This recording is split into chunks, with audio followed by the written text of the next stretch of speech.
What's up, everyone? Sweet Pete here. It's Thursday, June 11th, I believe.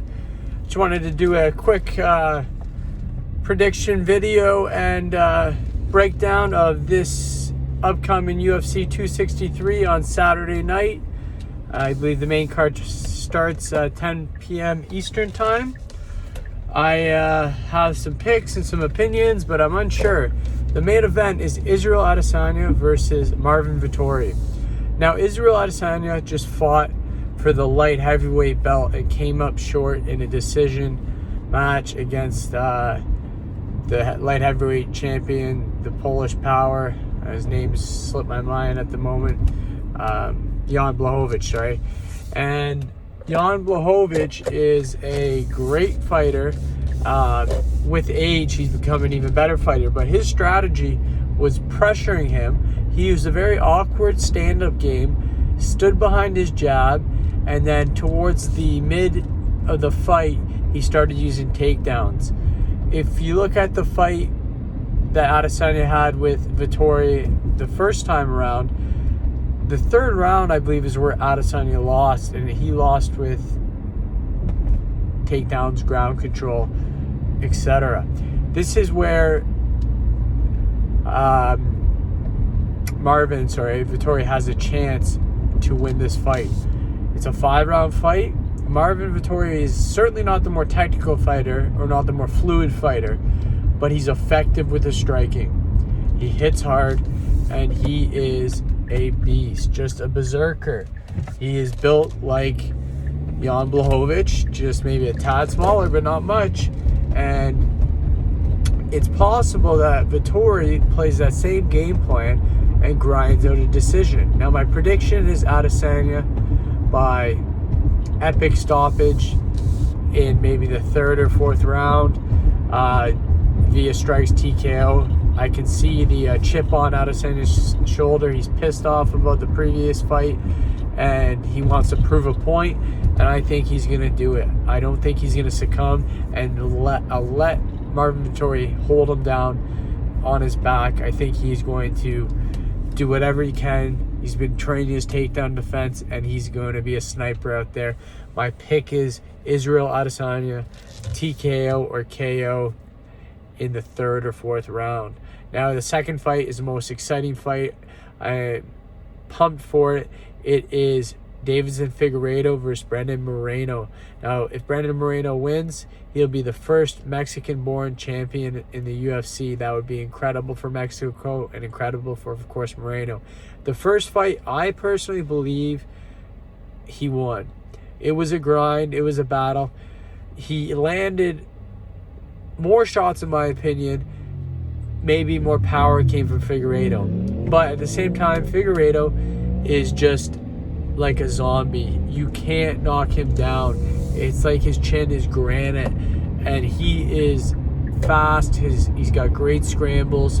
He hits hard, but he did tire out a little bit in that fight, and that groin shot, it took a point away. So, I would have called the fight maybe a draw. I think Figuerado did win that fifth round, but I thought Moreno took maybe rounds 2, 3, 4 possibly. Lost the first. It was a pretty close fight. Could have gone either way, but this fight will determine who the best 125er in the world is, and I think it's going to be a fight of underdogs. I could see Vittori winning too, and I could see Moreno getting knocked out by the power of Figuerado, but I'm going to go with Moreno by decision.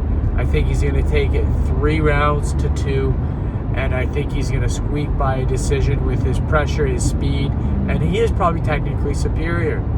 Now, the third fight on the card is one-off. The first 5-round fight, not a co-main or main event in the UFC, includes Nate Diaz versus Leon Edwards. Now, we saw Leon Edwards in the ring finally just recently against Belal Muhammad, and Leon Edwards is the way I describe his body and athletic style is perfect for MMA. He's long and lanky, like Josh Thompson likes to say, but that means he's got that wiry strength. That means his muscles aren't going to fatigue as much, and he can still have explosive power. The thing about him is he hits both well. He hits so fast, so quick, the jab to the straight to the kick from both sides. So this fight, I see Nate Diaz getting smashed, to be honest. So my pick for that fight will be Leon Edwards by smashing. Is that a word? Smashing, destroying, domination. We saw Nate Diaz. Sorry guys, I'm driving here. Nate Diaz fight Masvidal. I was there personally, and it looked like a father beating up a 14-year-old. He got manhandled, and you got to think Nick Diaz is 6'1", Masvidal is only 5'10", so he gave up reach and height, and body frame. Diaz is fairly big, but he's lanky, and he's not a strong guy. He has been in this game for a long time. He's not super old, but I think he's 34, 35. So I think he's 35, and that's old when you've been fighting since you've been 18. So he's got miles on his body. Versus Leon, hasn't had fights because they've all been canceled. People don't want to fight him. Leon Edwards is a true welterweight. We saw what happened when Nate tried to fight Roy McDonald when Nate was in his prime. Roy McDonald threw him across the ring. I was also at that fight. Unexpected. I told my buddy Nate Diaz is going to destroy him, and Roy McDonald ragdolled him. I don't see Nate Diaz pulling off a submission. I don't see Nate Diaz being able to drag him into the late rounds and do anything spectacular. My pick is Leon Edwards by destruction via TKO in the 4th round. Hope you like my predictions. I'm going with the favorite for the main event, Israel. I'm going with the underdog on the co-main event, and then I'm going with the favorite on the 3rd fight on the card, the first 5-round fight that's not a co-main or a main event.